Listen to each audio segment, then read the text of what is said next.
हरे कृष्णा। सभी को नमस्कार। आज हम गजेंद्र मोक्ष की कथा सुनेंगे। लोगों ने नियमित रूप से इस कथा को पढ़कर और सुनकर अपने कर्जों से और अन्य कष्टों से मुक्ति पाई है। तो आइए गजेंद्र मोक्ष कथा का आरंभ करते हैं।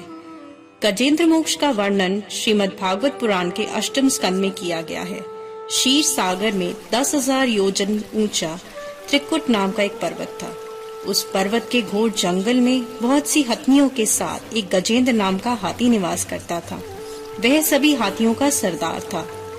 एक दिन वह उसी पर्वत पर अपनी हथनियों के साथ बड़ी बड़ी झाड़ियों और पेड़ों को रौंदता हुआ घूम रहा था। उसके पीछे पीछे हाथियों के छोटे छोटे बच्चे तथा हथनियां भी घूम रही थीं। बड़ी जोर की धूप के कारण उसे तथा उसके साथियों को प्यास लगी।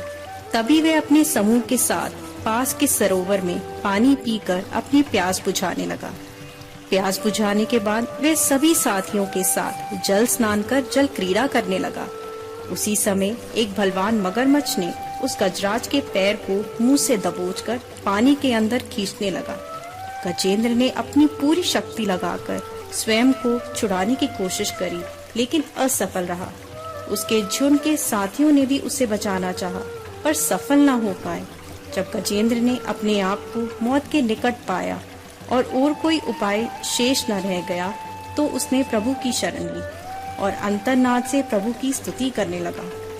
पूर्व जन्म के निरंतर भगवत आराधना के फलस्वरूप उसे भगवत स्मृति हो आई। उसने निश्चय किया कि मैं शरण सर्व समर्थ प्रभु की शरण ग्रहण करता हूँ।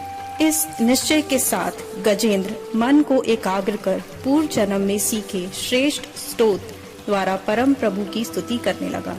गजेंद्र की स्तुति सुनकर सर्व परमात्मा सर्व देव रूप भगवान विष्णु प्रकट हुए। गजेंद्र को पीड़ित देखकर भगवान विष्णु गरुड़ पर आरूढ़ होकर अत्यंत शीघ्रता से उक्त सरोवर के तट पर पहुँचे। भगवान विष्णु की तीव्रता से अपनी ओर आते देखकर गजेंद्र ने कमल का एक सुंदर पुष्प अपनी सूंड में लेकर ऊपर उठाया और बड़े कष्ट से कहा, नारायण, आपको नमस्कार है।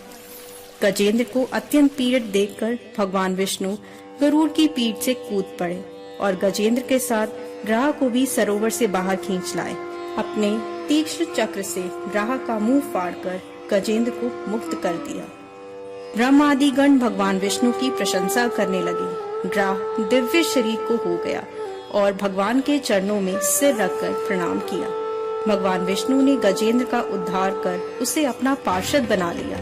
गजेंद्र की स्तुति से प्रसन्न होकर भगवान विष्णु ने सबके समक्ष कहा, प्यारे गजेंद्र, जो लोग ब्रह्म मुहूर्त में उठकर तुम्हारी की हुई स्तुति से मेरा सत्वन करेंगे, उन्हें मैं मृत्यु के समय निर्मल बुद्धि का दान दूंगा। यह कहकर भगवान विष्णु ने पार्षद रूप में गजेंद्र को साथ लिया और दिव्य धाम को चले गए। जब शुकदेव जी ने राजा परीक्षित को यह कथा सुनाई, तो राजा परीक्षित ने शुकदेव जी से पूछा, हे शुकदेव महाराज, ये गजेंद्र कौन था जिसकी पुकार सुनकर भगवान भोजन छोड़कर आ गए?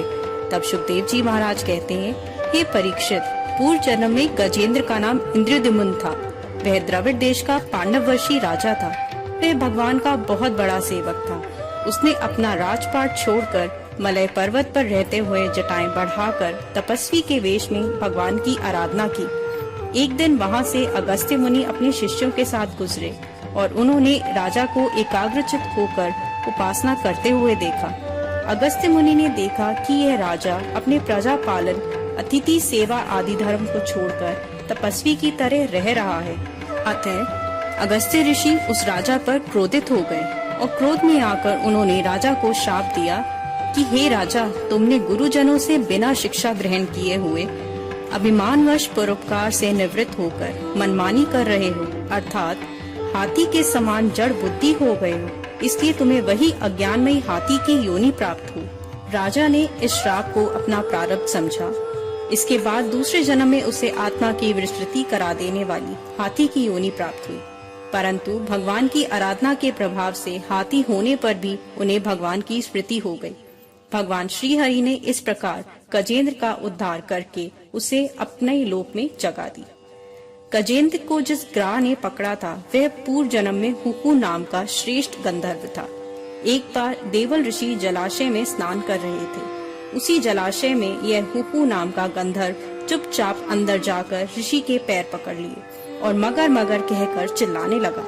इससे क्रोधित होकर देवल ऋषि ने श्राप दे हुहु को कहा, हे हुहु गंधर्व, तुझे लाज नहीं आती? तुझे संत महात्मा का आदर करना चाहिए और तू मजाक उड़ा रहा है और मगर की तरह आकर मेरा पैर पकड़ता है। अरे दुष्ट, अगर तुझे मगर बनने का इतना ही शौक है तो तुझे मगर की योनि प्राप्त होगी। शाप मिलते ही वह गंधर्व ऋषि से क्षमा याचना करने लगा। तब ऋषि ने कहा, तू मगर की योनि में जरूर जन्म लेगा, लेकिन तेरा उद्धार भगवान के हाथों ही होगा। इसी ग्रह रूपी हुहु गंधर्व का उद्धार भगवान श्री हरि ने किया। कथा संपूर्ण।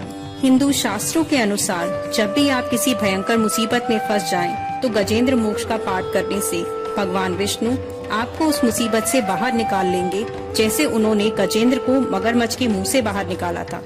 गजेंद्र मोक्ष का पाठ करने से कर्ज और पितृदोष से मुक्ति मिलती है। गजेंद्र मोक्ष के पाठ का सबसे अच्छा लाभ पाने के लिए सुबह स्नान करके और मुख पूर्व दिशा की ओर करके गजेंद्र मोक्ष का पाठ करें। हमारी वीडियो को लाइक जरूर करें। इस वीडियो को अपने फ्रेंड्स और रिलेटिव्स के साथ जरूर शेयर करें और औरों को जानकारी देने का पुण्य कमाएं। कमेंट बॉक्स में हरे कृष्णा लिखकर भगवान के चरणों में अपनी हाजिरी जरूर लगवाएं। धार्मिक कथाओं और उनसे जुड़ी जानकारियों के लिए हमारे चैनल के साथ जुड़े रहें।